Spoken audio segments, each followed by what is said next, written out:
नमस्कार, स्वागत है आप सबका नारद टीवी पर। दोस्तों, बॉलीवुड फैमिली की सीरीज को आगे बढ़ाते हुए आज हम बॉलीवुड के एक ऐसे परिवार के बारे में बात करेंगे जिनकी रियल लाइफ से कम नहीं है। इस परिवार ने वो सब रंग देखे हैं जिन्हें हम फिल्मों में देखते हैं। जिस परिवार के लिए हमने ये भूमिका बांधी है वो है बॉलीवुड का दत्त परिवार। जी हाँ, वही दत्त परिवार जो कभी सुनील दत्त के नाम से लोगों का चहेता रहा तो कभी संजय दत्त के नाम से बदनाम भी रहा। बॉलीवुड में दत्त परिवार की नींव रखने वाले थे प्रसिद्ध अभिनेता सुनील दत्त साहब। यह परिवार अपने समय में बहुत ही चर्चा में रहा क्योंकि उस दौर में अधिकतर फिल्मी हीरो की पत्नियां फिल्मी बैकग्राउंड से नहीं होती थीं। लेकिन दत्त साहब का विवाह बॉलीवुड की सदाबहार अभिनेत्री नरगिस जी से हुई। आज भले ही बॉलीवुड में दर्जनों अंतर धार्मिक जोड़ियां दिख रही हैं, लेकिन ये बात उस वक्त के लिए बहुत बड़ी थी। फिल्मी दुनिया की यह पहली हाई प्रोफाइल अंतर धार्मिक शादी थी जो बॉलीवुड के लिए एक मिसाल बन गई। सुनील और नरगिस जी की 3 संतानें हैं जिनमें एक बेटा संजय दत्त और बेटियां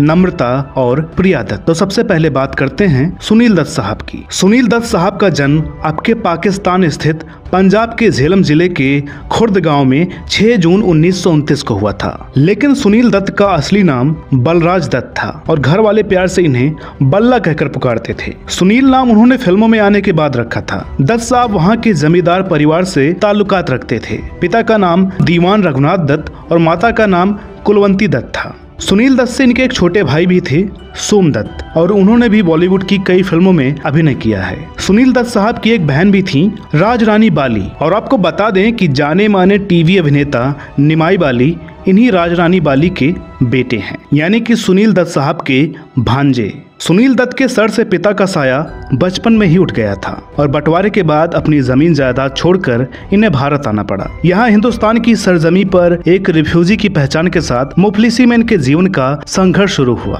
पाकिस्तान से आकर इन्होंने अब के हरियाणा और तब के पंजाब के यमुनानगर के मंडोली गाँव में शरण ली थी। इसके बाद इनका परिवार लखनऊ आ गया और सुनील दत्त लखनऊ से बम्बई चले गए। ये हम कई बार कह चुके हैं कि संघर्ष इंसान को तराश कर हीरा बना देता है और सुनील दत्त साहब भी उसी दौर से गुजर रहे थे। बम्बई के काला घोड़ा में नौसेना की एक इमारत में इन्होंने रहने के लिए एक कमरे का जुगाड़ कर लिया। उसी छोटे से कमरे में उनके साथ 8 लोग और रहते थे, जिसमें दर्जी से लेकर नाई का काम करने वाले लोग शामिल थे। सुनील दत्त ने यहीं जय हिंद कॉलेज में दाखिला लिया और पहले एक बस कंडक्टर की नौकरी तो बाद में एक ट्रांसपोर्ट कंपनी में एक छोटी सी नौकरी पकड़ ली। इसके बाद वो रेडियो सिलोन में उद्घोषक बने और यहीं से फिल्मी कलाकारों का इंटरव्यू लेते हुए बॉलीवुड के दरवाजे तक पहुँच गए। सुनील दत्त साहब की नरगिस जी से पहली मुलाकात एक इंटरव्यू के दौरान हुई, लेकिन नरगिस को देखकर सुनील दत्त इतने नर्वस हो गए कि वो उनसे कोई सवाल ही नहीं कर पाए। नतीजन ये शो रद्द करना पड़ा। खैर, दत्त साहब धीरे धीरे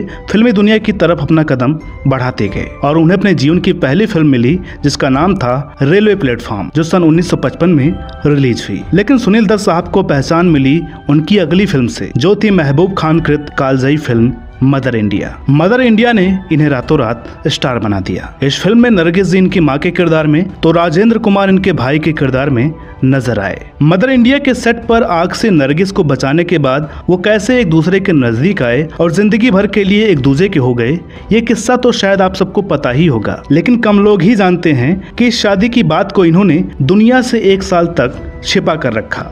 जब दोनों की शादी हुई तो नरगिस पहले से ही एक बड़ी स्टार थी, लेकिन शादी के बाद दत्त साहब की भी किस्मत खुल गई। सुनील दत्त एक ऐसे कलाकार थे जो हर तरह के किरदार निभा सकते थे, चाहे वो कॉमेडी हो या फिर सीरियस इमोशनल रोल। 50 और 60 के दशक में सुनील दत्त साहब की सभी फिल्में सुपरहिट रहीं, जिसमें साधना, सुजाता, मुझे जीने दो, खानदान, पड़ोसन आदि फिल्में शामिल हैं। सुनील दत्त ने पंजाबी और हिंदी भाषा की 100 से भी अधिक फिल्मों में काम किया, जिसमें मुन्ना भाई MBBS उनकी आखिरी फिल्म थी। सुनील साहब ने यह आग कब बुझेगी, दर्द का रिश्ता, रॉकी, डाकू और जवान, रेशमा और शेरा, गौरी और यादें जैसी फिल्मों का निर्देशन भी किया। इन्होंने कई फिल्मों का निर्माण भी किया, जिनमें मन के मीत फिल्म से इन्होंने अपने भाई सोम दत्त को लॉन्च किया। इसी फिल्म में पहली बार विनोद खन्ना को भी मौका मिला था, लेकिन सोम दत्त का फिल्मी सफर कुछ आगे नहीं जा सका। सुनील साहब एक सफल अभिनेता के साथ साथ एक सफल नेता भी थे। मुंबई की फिल्मी दुनिया से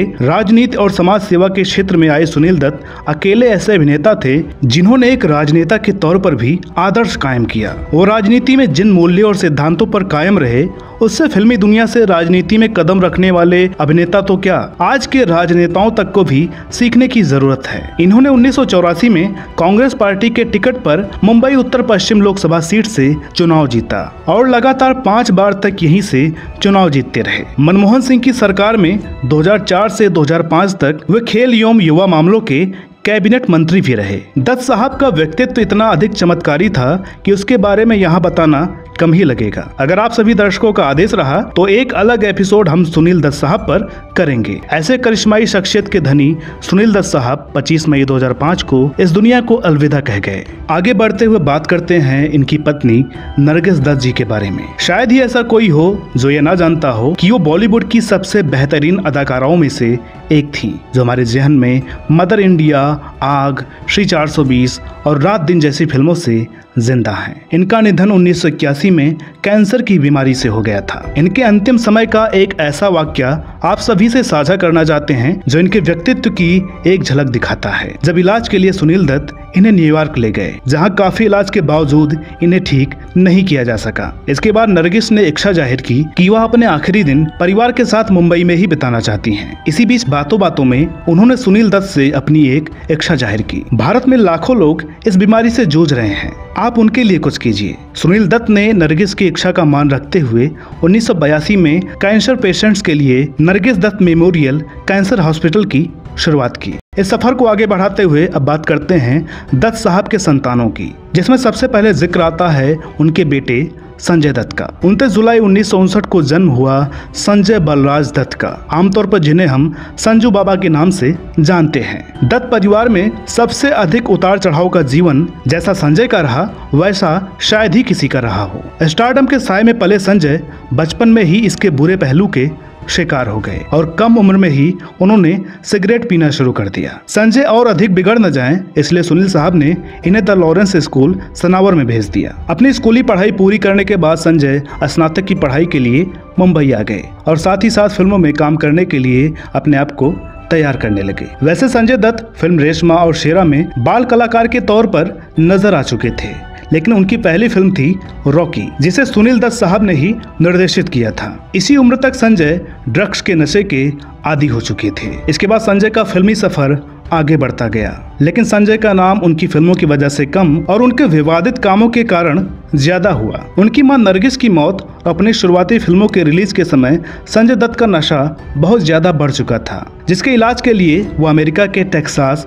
रिहैब क्लिनिक में 2 वर्ष तक रहे। वहां से वापस आकर इन्होंने दोबारा अपने करियर पर ध्यान देना शुरू किया और इसी दौरान संजय की एक ऐसी फिल्म आई जिसने संजय को रातों रात स्टार का दर्जा दे दिया। इस फिल्म ने आम दर्शक और फिल्म समीक्षक दोनों का ही दिल जीत लिया और ये फिल्म थी महेश भट्ट द्वारा निर्देशित नाम। लेकिन जैसा कि हम पहले कह चुके हैं कि संजय और विवाद का हमेशा चोली दामन का साथ रहा। संजय दत्त को 1993 में आतंकवादियों की सहायता करने, अवैध तरीके से अपने घर पर AK-56 राइफल रखने के आरोप में टाडा के तहत गिरफ्तार किया गया। लेकिन सुनील दत्त साहब के अथक प्रयासों के कारण 18 माह जेल की सजा काटने के बाद इन्हें अप्रैल 1995 में जमानत मिल गई। जब संजय जेल में थे तब उनकी एक और फिल्म रिलीज हुई जिसका नाम था खलनायक। फिल्म में संजय की एक्टिंग का कोई तोड़ नहीं था और वो फिल्म उनके करियर की सबसे बेहतरीन फिल्मों में से एक साबित हुई। लेकिन फिल्मों से ज्यादा उनके विवादों ने उन्हें चर्चित रखा। उस वक्त तक संजय दत्त मीडिया में बैड दत्त के नाम से